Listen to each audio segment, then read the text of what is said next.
Jumbo, fellow adventurers, happy Friday. Mike Dooley, time for a spiritual tune-up. Thanks for the great questions you post below on Facebook and Instagram. Today's question, why and how do we choose time and space? Why is it, Mike, that some people have opulent, multi-million dollar homes, often several, and others have tar paper shacks or are homeless? Well, there's a lot more to this equation than meets the eye. Nobody just has million-dollar homes, and nobody is just homeless. We are non-stop streaming manifestors. These are the lives we create, without exception. If you want to talk about children, there's relevance, and it's a really good question. It's true.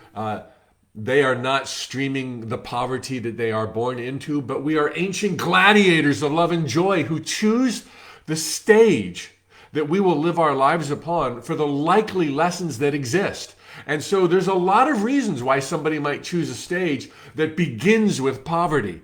There might be a lot of love there, more love there than in a home in Beverly Hills, perhaps. There might be camaraderie and joy. There might be infinite possibilities for them to stand up on their own 2 feet, dig within themselves and find their power, which is not an incentive people born with a silver spoon in their mouth typically have. It's not just about the money or the dineros, and every child born eventually, depending on the probabilities that they chose to be immersed in, will eventually be streaming their own manifestations as a teenager, as an adult, and they can change their circumstances and maybe be more powerful in changing them for the rough start that they got. To back up, though, and look at this from a bigger perspective, there are a lot of realities out there, and undoubtedly, deductive reasoning, there are realities that are not in time and space that we can't even comprehend, but yet in an infinite world, infinite universe, multi-universes, there would obviously be these realms where creativity, cooperation, and perhaps values we're unaware of could be learned. Okay, after you spend 1 billion years there, you can come here and have eternity. Time is an illusion. But in time and space, why would somebody choose a lifetime in time and space? Here, instead of having spontaneous manifestations, thoughts become things. Instead of being everywhere always at once, which is the nature of divine intelligence, we choose to be fleetingly immersed in lies, the lies of have versus have not, here versus there, now versus later. That's illusions. Time, space, and matter are not depicting reality. They're depicting manifestations in the moment. And the moment on a timeline evolves in a linear sequence when you're living on that timeline, but in a bigger sense, it's not that way. Well, because we choose to live amongst these incredibly bodacious, really cool lies of time, space, and matter, suddenly we're here, but we want to go there. Our desires or our fears set us out into space as we walk along the illusion of the material earth, and lions and tigers and bears and friends and falling in love and being terrified, and the game is on. So now that I've kind of displayed or shared a little bit of this, you know that we are manifestors, and in time and space they manifest slowly rather than spontaneously, creating all kinds of drama which doesn't exist for God in other realms. Now you have a sense of what this school offers versus other. Considering you're eternal, you come back again and again and again as many times as you want. In fact, in the deeper sense, all lifetimes, 9,000, 20,000, 30,000 of your lifetimes are happening simultaneously. You're only experiencing them in a very refined, highly tuned way, as if it was one moment before the next. So in each of these experiences, we have different ambitions within the school of drama. Learning patience, as I said, cooperation, service, oneness, inclusion, our power, the power of love, the power of our thoughts. And so we come back again and again and again. And it is not the lifetime necessarily in Beverly Hills that would yield all of those lessons. After you've had 7,416 lives in Beverly Hills, it's going to get old. It's like, look, I don't need any more silver spoons. I don't need to be pampered. I don't have to be born with a cell phone and a BMW. I'd like to see how other people live. And often a question I would receive in my tours, you're like, Mike, what about the people in poor countries, in poor continents? Like they have it so bad, whereas we have it so good here. I would not be surprised at all if the people in poor continents and poor countries, during a drought even, if they knew of our lives, would pity us. We are so immersed in chasing the almighty dollar, worried about what our friends think, whereas they're in a perhaps simpler life, no less meaningful. They have a different view of family. They have a different view of working together. They have a different view of community and love and friendships. And they would look at us in our ivory towers with jobs to go to, families dispersed in the late teenage years, going hither and yon for all of the opportunities. And they'd be like, what a sad, pathetic existence the people in the West live. How could that possibly be fair?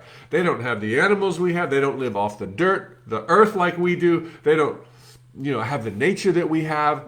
It's all relative. So we choose each incarnation based on the kind of lessons we're going to learn. And I heard yesterday so well, I hope many of you made it to the session we did with Sarah Landon.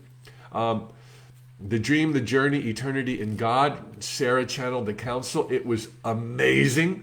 And the council was talking about purpose and meaning and why people come here. It was confirmed, as you could expect, that life is this ultimate adventure. And they took it another step, which was really cool. That compared to others in the cosmos, in other realms and other parts of this physical universe, a lifetime here is like a vacation. It's a vacation. You plan it. You get excited about it. Who's going to go? Where are you going? Where are you going? When are you going to go? Are you going to go to Stone Age? Are you going to go to Africa or Australia? Are you going to go to Norway or Finland? Are you going to go in the future where everyone's doing telepathy and spontaneous manifestation, nearly spontaneous manifestation? It's all about who's going where and when and where have you been and what do you want to try new? And it's like a candy shop. And I know you can point to pain and suffering. Who's had a vacation that every single moment of that vacation was delirium and bliss? I can remember some of my best vacations started out with some real severe bumps in the road, a car accident, a can of oil being spilt on my garment bag when I was 25 in the Middle East. I'm like, oh, I thought my life was over. And silly things that at the time seemed awful. And yes, okay, really, truly ugly things can happen in a lifetime. But far more beautiful things happen. And there's always more reasons to be happy than not. And any low point in the ebb of a lifetime does not define that entire lifetime. We have the ability to change our circumstances, to wake up in the dream of life, to live deliberately, to create consciously. We're pushed on to greatness every single day with a little practice.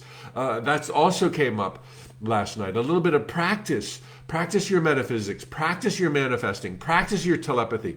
Act as if it's already happening. Act as if you're already wealthy. These are how you break and bend the rules in this playground, this vacation world of time and space. You just ease into and lean into your power and pretend it's there even though you can't see it, and suddenly you find it. This is what's at hand. This is who we are. This is why we chose to come here. Because it's cool, because it's awesome, because we could. Why not? Where else are we going to go? We can come here together and we'll read Hay House books. Let's get it on. Excuse me. Okay, live broadcast.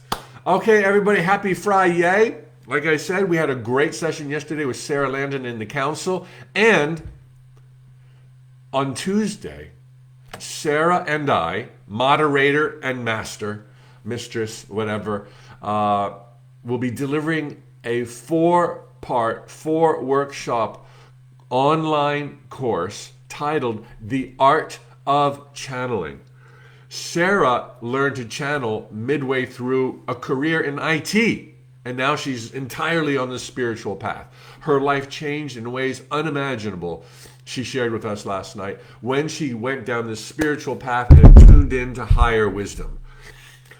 Jay-Z Knight channels Ramtha. Jane Roberts channels Seth. Esther Hicks channels Abraham. You undoubtedly know about Esther Hicks and Abraham. Esther Hicks was selling Amway with her husband, Jerry, studying self-improvement books, listening and reading the Seth material from Jane Roberts. Seth was what Jane channeled, and they wondered if they could do some channeling themselves. And so they did some Silva mind control. Check out that book. It's about controlling your own mind. Went into some meditative states, and suddenly Esther began channeling Abraham.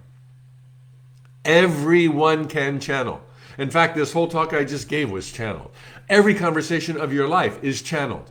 Our physical beings do not choose our words. Our tongues do not give rise to diction and vocabulary. The Spirit through us is being channeled, and this physical apparatus learns how to react and help us convey our thoughts. And if you can learn to open up your channel, you've got access to infinite wisdom. This is doable. Sarah has taught many, many people at her own website, sarahlandon.com, to do the channeling that she does and that anybody can do. So if you're interested, click the link below.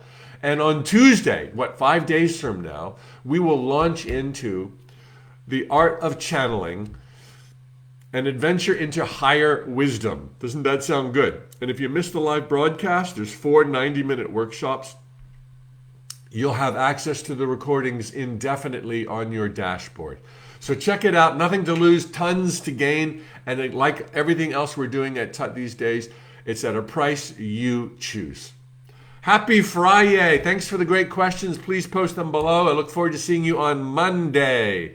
Tally ho, amigos. And thank you for being here. Let's see who we have.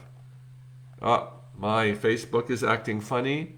Oh, Kim, Judy, Richard, Sarah, Patty, Dominique, Parvez. Good to see you all. And then on Instagram, Chris, Crizzy, Crizzle, Cosmo, Yogi, CCA, Donna. Happy weekend. The best of your life so far. Tally ho, amigos. Te amo.